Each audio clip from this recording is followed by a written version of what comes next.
এরপরে প্রশ্ন করেছেন মোহাম্মদ ইব্রাহিম, আপনি লিখেছেন একজন বক্তা টিকটকার হয়েছিল, সে পুনরায় আবার ওয়াজে ফিরে এসেছে, তাকে ওয়াজের দাওয়াত দেওয়া উচিত হবে কিনা?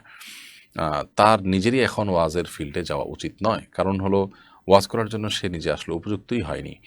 আমাদের দুর্ভাগ্য যে আমরা অনেকেই নিজেরা পাকার আগে মাইকের সামনে চলে আসছি এবং আগে থেকেই আমরা ওয়াজ মাহফিলে কথা বলার জন্য মরিয়া হয়ে থাকছি। যারা তরুণ উদীয়মান তারা ওয়াজ হোক, নসিহত হোক, দাওয়াতি ফিল্ড হোক, এগুলোতে কাজ করার আগে তাদের শেখা উচিত। পর্যাপ্ত সময় নিয়ে সেগুলো তাদের শেখা উচিত, বোঝা উচিত। তাহলে ইনশাআল্লাহ তাদের জন্য সামনে অগ্রসর হওয়াটা অনেক বেশি সহজ হবে।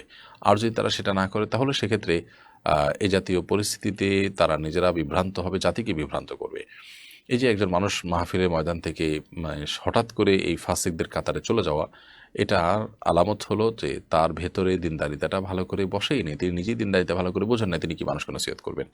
তো তার এখন নিজেরই ফিল্ডে যাওয়া উচিত না, আর অন্যদেরও তাকে নিয়ে টানাটানি করা উচিত না, বরং তাকে তার উচিত আরও পড়াশোনা করা, আরও সিনিয়র ওলামা ইকরামের তত্ত্বাবধানে তাদের সোহবতে থেকে নিজেকে গড়ে তোলা, এরপর আস্তে আস্তে সামনে অগ্রসর হওয়া। এমডি মোস্তাক